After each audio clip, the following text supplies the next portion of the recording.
اپنی عزت و جان بچانے کا اس کے پاس ایک یہی موقع ہے۔ ہو سکتا ہے کہ وہ کامیاب ہو ہی جائے، ایک بار وہ یہاں سے باہر نکل جائے، پھر آئندہ کی دیکھی جائے گی۔ اسے بالکل پتہ نہیں تھا کہ باہر نکلنے پہ کیا ہوگا۔ بہرحال محض ایک سیکنڈ میں اس نے کھانے سے بھری ٹرے اٹھا کر جیدے پر الٹ دی، خود بیڈ سے چھلانگ لگا کر باہر سرپٹ بھاگ کھڑی ہوئی۔ اس کے پیچھے شور مچ گیا، بھاگ گئی، پکڑو پکڑو! اسے اپنے پیچھے بھاگتے قدموں کی آوازیں آنے لگی۔ محض چند سیکنڈ میں معاذ نے اسے آ لیا اور سختی سے اسے گرفت میں لے کر تابڑ توڑ 3-4 تھپڑ مارے۔ میں بہت شرافت سے پیش آ رہا ہوں، کوشش کرو کہ اسی طرح پیش آتا رہوں۔ تکلیف کی شدت سے رابیل کی آنکھوں میں آنسو آ گئے۔ وہ اسے واپس اسی کمرے میں لے آیا اور اب خود بھی اس کے پاس بیٹھ گیا۔ جاؤ دوسرے کمرے میں میرا موبائل اور اخبار یہیں لے کر آؤ، اس نے فضل کو حکم دیا اور غضبناک نگاہوں سے اسے دیکھنے لگا۔ وہ ہچکیاں لے لے کر رو رہی تھی۔ اب بھاگنے کی حماقت نہ کرنا یہاں سے 400 گز دور خاردار تاروں کی باڑ ہے اور ان میں برقی رو دوڑتی رہتی ہے، ایسے میں اب یہ موقع تمہیں نہیں دوں گا۔ انگلی اٹھائی سے وارننگ دیتا ہوا بولا۔ فضل اسی کا موبائل اور اخبار لے آیا۔ وہ ٹانگ پہ ٹانگ رکھ کے اخبار پڑھنے میں مگن ہو گیا، ساتھ ساتھ ایک نظر اسے بھی دیکھ لیتا۔ رات کو وہاں سے اٹھا، باہر جا کر زوردار آواز سے دروازہ بند کیا۔ رابیل ایک مرتبہ پھر زور زور سے رونے لگی۔ روتے روتے وہ نیند کی وادیوں میں اتر گئی۔ کہیں بھی نہیں ہے، اسپتال تک چھان مارے ہیں، کہاں جا سکتی ہے بھلا؟ اسد اور عینی آپس میں بات چیت کر رہے تھے۔ مجھے تو یہ کوئی اور ہی سلسلہ لگتا ہے، سمجھ میں نہیں آ رہا کہ کھانے میں بے ہوشی کی دوا کس نے ملائی تھی۔ یہ ضرور جہانداد کی کارستانی ہے، کل سے وہ بھی غائب ہے۔ آج ماہم کی بارات ہے اور رابیل کی گمشدگی کا راز رہے سہے لوگوں پر بھی کھل جائے گا۔ اس کے چچا چچی بھی بہت پریشان ہیں۔ چچی کا خیال ہے کہ رابیل کسی اپنے چاہنے والے کے ساتھ بھاگ گئی ہوگی، مگر میرا نہیں خیال، آخر بھاگنے کے لیے اس نے ہمارا گھر ہی کیوں چنا؟ وہ ماہم کی عزیز ترین سہیلی ہے، اس کے کردار کی پختگی کا میں بھی قائل ہوں، پھر بھی سمجھ میں نہیں آتی وہ کہاں گئی۔ 2 دن گزر چکے ہیں۔ ماہم کے گھر والے بہت پریشان تھے۔ ماہم پارلر تیار ہونے چلی گئی تھی، مگر اس کا ضمیر اپنی غلط بیانی پہ سے مسلسل کچوکے لگا رہا تھا۔ اس نے مما پاپا سے یہ بات چھپا لی تھی کہ وہ رات اپنے کمرے میں رابیل کو چھوڑ کر عامر کے ساتھ باہر گئی تھی۔ شرم نے اسے جھوٹ بلوایا تھا۔ وہ خود کو قصوروار سمجھ رہی تھی کہ اگر وہ نہ جاتی شاید یہ حادثہ نہ ہوتا۔ اسد صاحب کا ارادہ اس کی رخصتی کے بعد پولیس میں رپورٹ کرنے کا تھا۔ اس کے چچا بھی اپنے طور پر بھاگ دوڑ کر رہے تھے۔ دوپہر سر پر آ گئی تھی۔ اس کا اندازہ اسے کمرے میں آتی سورج کی روشنی سے ہوا۔ کوئی اسی طرف آ رہا تھا۔ دروازے کو بڑی جلدی سے کھولا گیا۔ معاذ عجلت میں اندر آ گیا۔ آئیے چچا حضور۔ ساتھ ہی اس نے کسی کو اندر آنے کو کہا۔ اس نے باہر کھڑے کسی شخص کو پکارا تو ایک باریش آدمی اندر آ گیا۔ اوہ، تو یہ ہے اس سانپ کی بیٹی جس نے ہمارے خاندان کی خوشیوں کو ڈس لیا تھا۔ اب اسے مزہ آئے گا جب بیٹی کی بارات لوٹے گی۔ کیا قیامت گزرے گی اس وقت اس کے دل پر۔ نیاز بے رحمی سے بولا۔ رابیل کو ان کی گفتگو کا ایک لفظ بھی پلے نہ پڑا۔ بھلا وہ کس کی بیٹی کی بارات سے متعلق کہہ رہے تھے؟ وہ کس خانے میں فٹ بیٹھتی تھی؟ اوفو، آخر کیا چکر تھا؟ چلو باہر محترمہ، گاڑی کی طرف۔ معاذ تنزیہ بولا۔ اب وہ ان دونوں کے درمیان چل رہی تھی۔ گاڑی سے بٹھا کر نامعلوم راستوں پہ دوڑنے لگی۔ اس کا سفر ایک شاندار سے مکان پہ اختتام پذیر ہوا۔ رابیل سہمی سہمی سی سراسیمہ نگاہوں سے ادھر ادھر کے کمروں سے برآمد ہوتی لڑکیوں اور عورتوں کو دیکھ رہی تھی جو اسے حیران کن نگاہوں سے دیکھ رہی تھیں۔ کون ہے یہ؟ ایک بزرگ سی عورت کا روئے سخن اس کی طرف تھا۔ شاہ جمال کی صاحبزادی، ان کی آج رخصتی تھی، بارات انہیں ساتھ لیے بغیر ہی روانہ ہو گئی ہوگی۔ معاذ تنزیہ بولا تو رابیل چیخ پڑی۔ نہیں، میں شاہ جمال انکل کی بیٹی نہیں ہوں، ماہم ان کی بیٹی ہے۔ اس کا انکشاف تمام افراد کے لیے حیرت در حیرتوں کا سلسلہ تھا۔ اب بیگم نواز تمام معاملہ جان گئی۔ معاذ اور نیاز کی کارستانی تھی یہ سب۔ بیگم نواز نے غصے میں کھولتے ہوئے معاذ کے اوپر ہاتھ اٹھایا۔ حیرت اور غصے کی زیادتی سے بت بنا اپنی مردانہ انا کا غرور خاک میں ملتے دیکھتا رہا۔ جب ہم سب اس معاملے پہ مٹی ڈال چکے ہیں تمہیں کیا ضرورت ہے بڑا بننے کی؟ اس بد نصیب کو اغوا کر کے تم نے اس کے ماں باپ کی عزت خاک میں ملا دی ہے۔ اگر ماہم یہاں ہوتی تب بھی میرا رد عمل اتنا ہی سخت ہوتا۔ اور نیاز؟ وہ اس کی طرف قہر آلود نگاہوں سے دیکھتی ہوئی بولی، بھول جاؤ تم سب کچھ، اس انتقام کے خناس کو جڑ سے اکھاڑ پھینکو۔ اب تو تمہاری بھی بیٹی جوان ہے۔ انہوں نے بیٹے کو ڈانٹا۔ معاذ وہاں سے جا چکا تھا۔ دادی جان نے سب کے سامنے اس کی خوب عزت افزائی کی تھی۔ اپنی توہین سے بے حد سبکی محسوس کر رہا تھا، ساتھ ہی اپنی ناکامی پہ بھی تاؤ آ رہا تھا۔ غلط لڑکی کو اٹھا لایا تھا۔ اس نے تو سوچ سمجھ کر کام کیا تھا، کہاں غلطی ہوئی تھی؟ اس کا اپنا ہی کارندہ جو شاہ جمال کے گھر اس کے ہدایات پہ خانسامہ بنا ہوا تھا، اس نے گھر کے تمام افراد کے بارے میں اسے تفصیلاً بتایا تھا، ان سب کے کمروں کے بارے میں رپورٹ دی تھی، ماہم کی شب و روز کی تفصیل، آمد و رفت کے اوقات اور دیگر مشاغل کے بارے میں بھی بتایا تھا۔ ساتھ اس کی ایک ایسی عادت کے بارے میں اس سے پتہ چلا تھا جس سے ماہم کو پہچاننے میں غلطی کا امکان اور بھی کم رہ جاتا تھا۔ وہ یہ کہ ماہم اپنے کمرے اور بیڈ روم میں کسی بھی کزن یا دوست کو ٹھہرانا پسند نہیں کرتی تھی۔ یہیں پہ معاذ مار کھا گیا تھا۔ بیڈ پر سوئی کسی اور لڑکی کو ماہم سمجھ کر لے آیا تھا۔ ساری محنت پہ پانی پھر گیا تھا، سب کچھ بیکار گیا تھا۔ اوپر سے دادی جان نے اس کے ساتھ ذلت آمیز رویہ اپنایا تھا۔ رابیل ان کی نرمی سے پگھل گئی تھی اور ان 2 دنوں میں پیش آنے والی چھوٹی سے چھوٹی بات بھی انہیں بتا دی تھی۔ بیگم نواز بہت رفیق القلب تھی، بڑے نرمی سے اس کے آنسو پوچھے، اس کے گھر چھوڑ کر آنے کا وعدہ کیا۔ تمام لڑکیاں اسے حیرت تجسس سے دیکھ رہی تھیں اور اسے اس طرح کے سوالوں سے زج کر رہی تھیں۔ انہیں بھی رابیل سے ہمدردی محسوس ہو رہی تھی۔ وہ سلیقے سے سجے ایک کمرے میں مسہری پر لیٹی کروٹیں بدل رہی تھی۔ ذہنی اور جسمانی تھکن کے باوجود آنکھوں میں دور دور تک نیند کا کوئی امکان نہیں تھا۔ بیگم نواز، جنہیں سب دادی جان کہہ رہے تھے، انہوں نے صبح اسے گھر چھوڑ آنے کا وعدہ کیا تھا، مگر کیا یہ سب اتنا آسان تھا جتنا وہ سمجھ رہی تھی؟ 3-4 راتیں گھر سے باہر گزارنے کے بعد کیا وہ اب بھی قابل قبول تھی؟ چچی تو پہلے ہی اس سے بیزار تھی۔ انہوں نے چچا کی بھی کان بھر کر انہیں بھی اپنا ہم خیال بنا لیا ہوگا۔ اب آئندہ کیا ہوگا؟ یہ سوالیہ نشان اس کا منہ چڑھا رہا تھا۔ اس شاندار بستر پر گویا کانٹے چبھ رہے تھے۔ جانے کب صبح ہوگی، مجھے اس امید و نا امیدی کی کیفیت سے نجات ملے گی۔ وہ خود سے ہم کلام تھی۔ جانے وہ سنگ دل شخص کیوں ماہم سمجھ کر اسے اٹھا کر لے آیا تھا۔ ماہم اس کی بے انتہا قریبی اور سب سے گہری دوست تھی، مگر آج تک اس نے بھی اسے اپنی زندگی کے اس رخ سے آشنا نہیں ہونے دیا تھا۔ جانے کیا گورکھ دھندا تھا جو وہ یوں مفت میں ماری گئی تھی۔ چچی نے پہلے ہی سے اتنی مشکل سے ماہم کے گھر رات ٹھہرنے کی اجازت دی تھی۔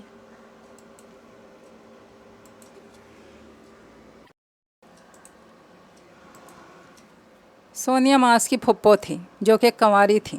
برسوں پہلے ان کی منگنی بابا جان کے دوست کے بیٹے شاہ جمال سے طے پائی تھی، مگر شاہ جمال اپنے کلاس فیلو میں انٹرسٹڈ تھا۔ اس نے زبردستی کے اس بندھن کو دل سے قبول نہیں کیا۔ جس روز شاہ جمال اور سونیا کی شادی کی رسموں کا آغاز ہوا، اسی روز شاہ جمال پراسرار طور پر لاپتہ ہو گیا۔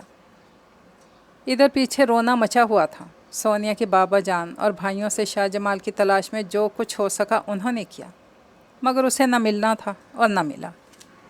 ٹھیک 3 دن بعد عین نکاح والے روز شاہ جمال کا معذرتی خط ملا کہ وہ سونیا سے شادی نہیں کر سکتا کیونکہ پہلے ہی کسی سے وعدہ کر چکا ہے۔ بدقسمت سونیا کو کیا پتا تھا کہ شاہ جمال نے لاہور میں اپنے کلاس فیلو سے شادی کر لی ہے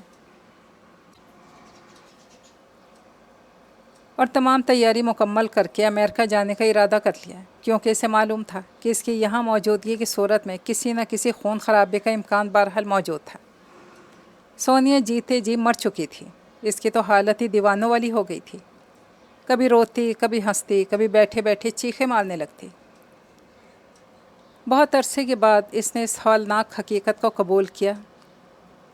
نیاز تمام بھائیوں میں سونیا سے سب سے زیادہ قریب تھا، اس لیے زیادہ پریشان بھی وہی ہوتا تھا۔ شاہ جمال کے خلاف اس نے دل میں ڈھیروں نفرت پال رکھی تھی اور اس نفرت میں معاذ کو بھی شریک کر لیا تھا جو جوانی کی دہلیز پر قدم رکھ رہا تھا۔ اسے بھی اپنی اکلوتی پھپھو سے بہت پیار تھا جو زیادہ وقت اپنے کمرے میں بند رہتی تھی۔ اسے اندیکھے شاہ جمال اور اس کے تمام خاندان سے نفرت تھی۔ تقریباً 4 ماہ پہلے انہیں علم ہوا کہ شاہ جمال پاکستان آ چکا ہے اور اس کی ایک بیٹی بھی ہے۔ نیاز اور معاذ نے اس کے ٹھکانے کا پتہ لگایا، کسی نہ کسی طرح اپنے آدمی کو ان کے گھر ملازم رکھوا دیا جو تمام رپورٹس دیتا تھا۔ پھر جب ماہم کی شادی کی تاریخ طے ہوئی تو انہوں نے اپنے منصوبے کے آخری حصے پر عمل کرنے کا سوچا کہ برسوں پہلے شاہ جمال نے انہیں جو زخم لگایا تھا، اب اس کے بدلے کا وقت آ چکا تھا۔ ان کی تمام تیاریاں مکمل تھیں، مگر پلان فیل ہو گیا۔ وہ ماہم کی صورت میں کسی اور بے گناہ کو لے آیا تھا۔ بیگم نواز کی خفگی کی وجہ سے معاذ کو بے حد شرمندگی اٹھانی پڑی تھی اور ان کے غصے کا نشانہ بننا پڑا تھا۔ گاڑی جانے پہچانے راستے پہ دوڑ رہی تھی۔ جوں جوں فاصلہ کم ہوتا جا رہا تھا، رابیل کا چہرہ ارکالود ہوتا جا رہا تھا۔ اسے یوں لگ رہا تھا جیسے اسے سوئے مقتل لے جایا جا رہا ہو۔ گاڑی نیلے رنگ کے خوبصورت سے مکان کے آگے رک گئی۔ بیگم نواز کی تقلید میں وہ مرے مرے قدموں سے نیچے اتری۔ گیٹ کے سوراخوں سے عاقب جھانک رہا تھا۔ اس نے پل بھر میں پورے گھر میں خبر نشر کر دی کہ رابیل آ گئی ہے۔ اس کی آواز باہر تک آ رہی تھی۔ گیٹ کھلا ہوا تھا۔ وہ جیسے ہوا پہ تیرتی اندر داخل ہوئی۔ چچی جان، ہاجرہ اور گڑیا تینوں عاقب سمیت برآمد ہوئی۔ آ گئی ہو منہ پہ کالک مل کر؟ چچی کا لہجہ اسے شرم سے پانی پانی کر گیا۔ انہوں نے تو بیگم نواز کی بزرگی کا بھی لحاظ نہیں کیا تھا۔ کہا بھی تھا کہ مت اسے کالجوں میں پڑھاؤ، نہ میرزادیوں سے دوستی کرنے دو، کل کو کوئی چاند چڑھا دے گی، مگر نہ جی، کسی نے میری نہیں سنی۔ اب سارے محلے میں تھو تھو ہو رہی ہے، منہ چھپا کر گزرنا پڑتا ہے، اور یہ گندگی کی پوٹ، اس کے دیدہ دلیری تو دیکھو، کیسی ڈھٹائی سے گھر آ گئی ہے۔ نکل جاؤ فوراً۔ چچی کے تیور بڑے جارحانہ تھے۔ پہلی بار بیگم نواز نے مداخلت کی۔ بیٹی 2 گھڑی آرام سے بیٹھ کر میری بات تو سن دو، پھر جو مرضی چاہے کرنا، اصل میں سارا قصور ہمارا ہے۔ آپ حقیقت تو جان لیں، اس بچی کا کوئی قصور نہیں ہے۔ ہمیں معلوم ہے حقیقت کیا ہے، اور اس کے ڈھکوسلوں کو میں جانتی ہوں۔ وہ انتہائی حقارت آمیز لہجے میں بولی۔ بیگم نواز نے بڑی مشکلوں سے انہیں تمام قصہ بتایا، مگر وہ تو کوئی بھی بات جاننے کو تیار ہی نہیں ہو رہی تھی۔ اپنے چچا کے آنے سے پہلے یہاں سے نکل لو، ایسا نہ ہو کہ وہ تمہیں مار ڈالیں، خواہ الزام ہم پہ ہی آئے گا۔ وہ بہت بے مروت ہو رہی تھی۔ دیکھیں، جوان بچی ہے، آپ کا خون ہے، جو کچھ ہوا ہے اس کا تو قصور نہیں ہے۔ میرے پوتے نے غلط فہمی کی بنا پر اسے اٹھا لیا، جس سے میں شرمندہ ہوں۔ میں پوتے کو بھی لے کر آؤں گی، آپ سے معافی مانگے گا۔ بیگم نواز نے ایک آخری کوشش کی۔ ہمیں آپ کی معافی کھوئی عزت نہیں دلا سکتی۔ کیا اب ہم سر اٹھا کر چل سکتے ہیں؟ بہتر یہی ہے کہ آپ تشریف لے جائیں، اور تم بھی نکلو۔ انہوں نے ساکت و صامت کھڑی رابیل کو دھکا دیا۔ اس کی بدتمیزی پر بیگم نواز نے اپنے خاندانی جلال پہ بڑی مشکل سے قابو پایا۔ انہوں نے غصہ دبا کر نرم لہجے میں درخواست کی، مجھے اس بچی سے بہت ہمدردی ہے، بن ماں باپ کی بچی ہے، اسے معاف کرتے ہیں، بلکہ ہماری غلطی پہ ہمیں بھی معاف کرتے ہیں۔ اگر اتنی ہی ہمدردی ہے تو خود لے جائیں اسے، اب ہم سے مزید برداشت نہیں ہوتا۔ چلو حاجرہ، اندر چلو، دروازہ بند کرو، اسے باہر نکال کے۔ کھٹ کھٹ کرتی اندر چلی گئی۔ بیگم نواز نے آنسو بہاتے رابیل کا ہاتھ پکڑا اور باہر آ گئی۔ ایک دم وہ خود کو بہت تھکا تھکا محسوس کرنے لگی تھی۔ پھر اس سنگ دل عورت کی خود غرضی نے انہیں بہت تاؤ دلایا تھا۔ تم تو پہلی بے صاحبان تھی، معاذ کو کیا معلوم کہ کسی کی آہیں سے ڈبو سکتی ہیں، مگر غم نہ کرو، فی الحال میرے ساتھ چلو، تمہارے چچا کے ساتھ مل کر اس مسئلے کا حل نکالیں گے۔ میں تم سے معافی مانگتی ہوں، یہ معاذ نے کیا کر دیا؟ انہوں نے روتی رابیل کو اپنے ساتھ لگا کر تسلی دی، مگر اس کا تو پورا جسم خزاں رسیدہ آندھی کی زد میں آئے پتے کی طرح کانپ رہا تھا۔ سب نے ان کی واپسی کو حیرت سے دیکھا۔ نگاہیں سوالیہ انداز میں رابیل پہ جمی ہوئی تھیں۔ بیگم نواز نے ہونٹوں پہ انگلی رکھ کر خاموشی کا اشارہ کیا۔ بیٹا پریشان مت ہو، میں تمہارے چچا سے بات کروں گی۔ انہوں نے حوصلہ افزا انداز میں اس کی ہمت بندھائی، مگر اس کے دل پہ چھائی یاسیت دور نہ ہو سکی۔ اس وقت اس کی ساری امیدوں سے بنا تاج محل چکنا چور ہو گیا جب چچا جان نے بھی بیوی کے لہجے میں بات کی۔ اب واپسی کے تمام راستے بند ہو چکے تھے، پھر بھی اس کی حالت آس و نراس کے درمیان تھی۔ وہ خود کو اپنی ذات میں مجرم محسوس کرتی تھی۔ ساری لڑکیاں اس کے ساتھ دوستانہ پرخلوص انداز میں پیش آتی، مگر وہ جواباً رسمی سا مسکرا بھی نہ سکتی۔ اس کا زیادہ وقت پائیں باغ میں پڑی ایک کرسی پر بیٹھے بیٹھے گزرتا۔ وہ سوچوں کے سمندر میں غوطے کھاتی رہتی۔ ماہم ایک بار بھی تو اسے ملنے نہیں آئی تھی۔ اس کی عزیز جان سہیلی ماہم جس کے دھوکے میں وہ یہاں لائی گئی تھی اور اسی پاداش میں ایک کبھی نہ ختم ہونے والی سزا کی مستحق ٹھہری تھی۔ کیا ماہم اتنی خود غرض ہو گئی تھی کہ اسے ملنا بھی گوارا نہیں کیا؟ اس پہ بیتنے والے تمام حالات اس کے علم میں تھے اور وہ کہاں ٹھہری ہوئی ہے یہ بھی معلوم تھا، پھر کون سی چیز اسے روکے ہوئے تھی؟ بیگم نواز جنہیں سب دادی جان کہتے تھے اس پہ بہت مہربان تھی، اپنے ساتھ والا کمرہ اس کے رہنے کے لیے سیٹ کروا کر دیا تھا۔ اسے سامنا ہونے پر وہ بے حد شرمندہ نظر آتی تو رابیل کا دل اندر ہی اندر سلگنے لگتا۔ بھلا اب اس کی عزت بحال ہو سکتی تھی، ہر شے اسے اپنا مذاق اڑاتی محسوس ہوتی۔ ایک دن دادی جان نے اسے ڈھیروں کتابیں لاتی، اس نے پسو پیش کیے بنا لے لی اور لا کر کمرے میں رکھ دی۔ تکیہ منہ پہ رکھے سسک سسک کر رو رہی تھی جب دروازہ آہستگی سے کھلا۔ طاہرہ بیگم اندر داخل ہوئی۔ ان کے دل کو کچھ ہونے لگا، انہوں نے آہستگی سے اسے سیدھا کیا تو وہ سہم کر ایک دم چپ ہو گئی۔ بتاؤ نا میں کیا کروں، جب تمہیں اس طرح روتے دیکھتی ہوں تو کلیجہ کٹنے لگتا ہے۔ معاذ ہے تو میرا بیٹا، مگر نہ جانے اتنا انتقام، ضد و جوش اس کے اندر کس نے بھرا ہے جس کا تم نشانہ بنی ہو۔ مظلوم کی دعا سیدھا عرش پہ پہنچتی ہے، تم اپنے لیے دعا مانگا کرو، اوپر والے کے ہر کام میں کوئی نہ کوئی مصلحت ہوتی ہے، ہو سکتا ہے کہ اسی میں کوئی بہتری ہو۔ تم خود غرض رشتوں کے لیے روتی ہو جنہوں نے تمہاری بات کو بھی سننا گوارا نہیں کیا تھا، اس چچا کے لیے روتی ہو جس نے بھائی کی بیٹی کا بھی لحاظ نہیں کیا ہے۔ یہیں پہ وہ بول پڑی، وہ میرے سگے چچا نہیں ہیں، دور پرے کے چچا ہیں، میرے اصلی چچا تو اسٹیٹ میں رہائش پذیر ہیں۔ آنسو پوچھتے ہوئے وہ بولی، دکھ تو اسی بات کا ہے کہ میں ناقابل اعتبار ٹھہری ہوں، میری صفائی بھی معتبر نہیں۔ تم بہت اچھی لڑکی ہو، اب رونا دھونا چھوڑو اور آرام سے سو جاؤ، اس یقین کے ساتھ کہ اوپر والے نے تمہارے حصے میں خوشیاں ضرور رکھ چھوڑی ہیں۔ میں نے معاذ کی وہ خبر لی ہے کہ ساری زندگی توبہ کرے گا، نالائق، تم سے معافی منگوا کر چھوڑوں گی۔ آخر میں ان کا لہجہ ہلکا پھلکا سا ہو گیا۔ رابیل بمشکل تمام مسکرائی، انہوں نے اس کی پیشانی چوم کر خدا حافظ کہا۔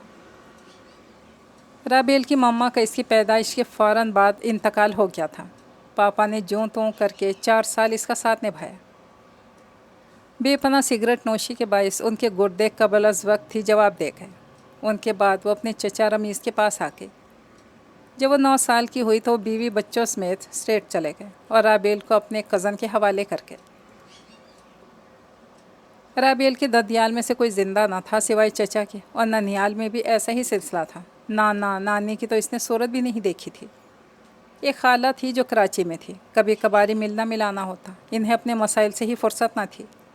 مہنگائی کے زمانے میں 6 بچوں کا ساتھ تھا، وہ رابیل کے بوجھ کو کیسے لاد لیتی؟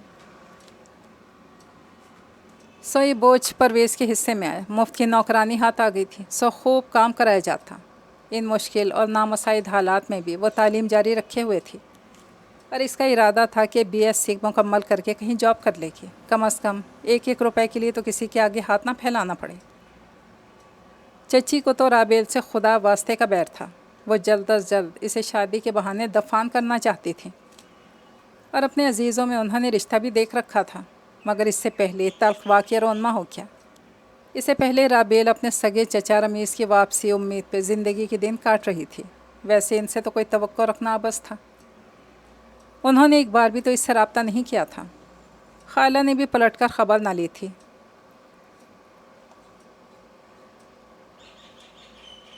رابیل ایک نئی شاعرہ کی کتاب پڑھ رہی تھی، اسے یوں محسوس ہوا کہ اس کے دل کے تمام زخموں کو اس شاعرہ نے لفظوں کی لڑی میں پرو دیا ہو۔ دادی جان نے اسے بہت اچھی اچھی کتابیں دی تھیں، اس نے حتی الامکان مصروفیات میں خود کو پھنسا کر زندگی گزارنے کی جد و جہد جاری رکھی۔ کبھی کبھی رمیز چچا سے رابطہ رکھنے کی خواہش ہمکنے لگتی، مگر دل مسوس کر رہ جاتی کہ ان کا ایڈریس تو اس کے پاس تھا ہی نہیں۔ سٹنگ روم میں ہنسنے بولنے کی آوازیں آ رہی تھیں، اسے تانیہ زبردستی گھسیٹ کر لے گئی۔ عجیب دھما چوکڑی مچی ہوئی تھی۔ جیسے ہی وہ اندر داخل ہوئی سب کو جیسے سانپ سونک گیا۔ معاذ اٹھ گیا، بظاہر تو وہ سب کے ساتھ تھی مگر ذہن کہیں اور ہی بھٹک رہا تھا۔ معاذ کو اس نے 3-4 بار دیکھا تھا، ہر بار نفرت کا احساس دو چند ہو جاتا۔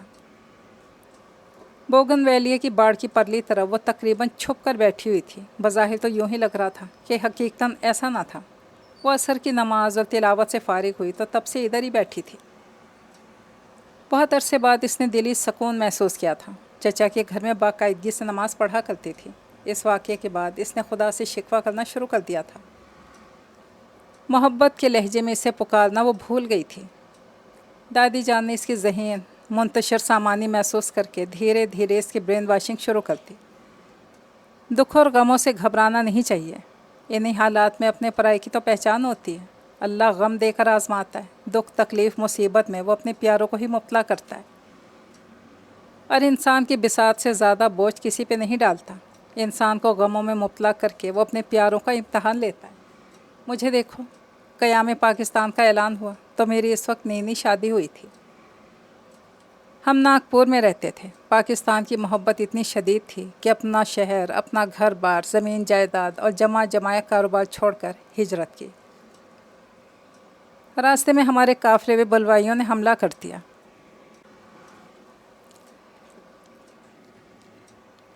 میرے شوہر سمیت تقریباً تمام خاندان شہید ہو گیا، صرف ایک ماموں بچے۔ ہم دونوں لاہور آ گئے۔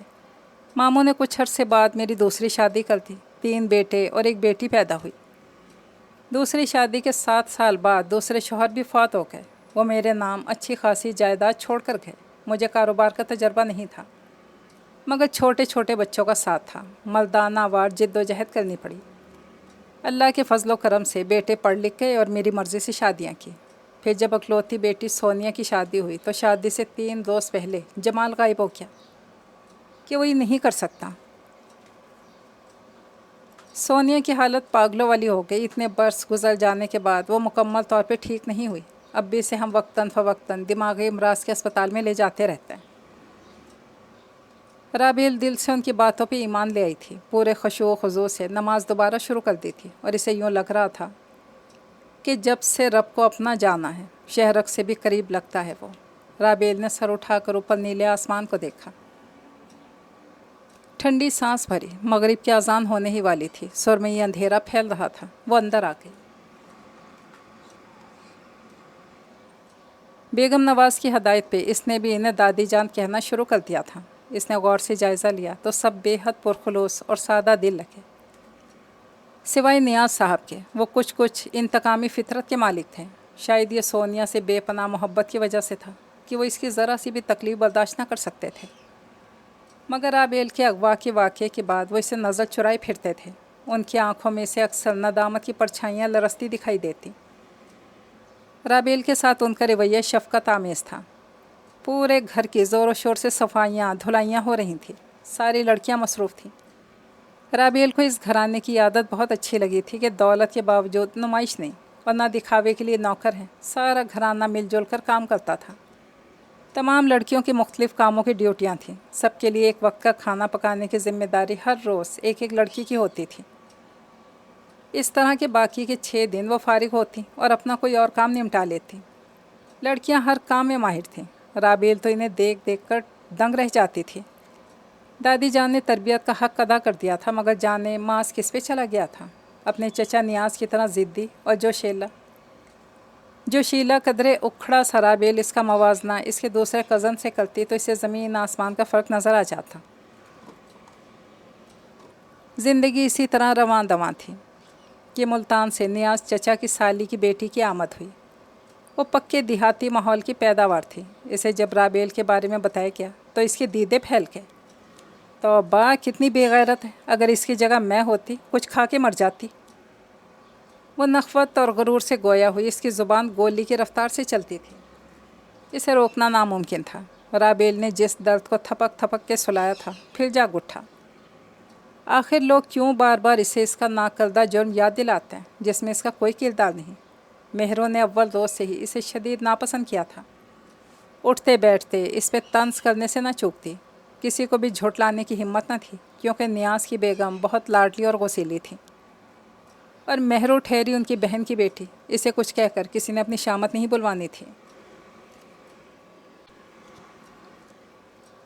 ڈیک فل آواز میں بج رہا تھا۔ ساون کی پہلی بارش ہوئی تھی۔ نوجوان نسل جوش و خروش سے موسم کو انجوائے کر رہی تھی۔ تانیہ اور شائنہ پکوڑے تل تل کر باہر ٹیرس پر کھڑے کزنس میں بھیج رہی تھیں۔ رابیل کچن کے سامنے سے گزری تو تانیہ نے اسے آواز لگائی۔ اندر آنے پہ پکوڑوں سے بھری پلیٹ دے کر اوپر ٹیرس پہ پہنچانے کو کہا۔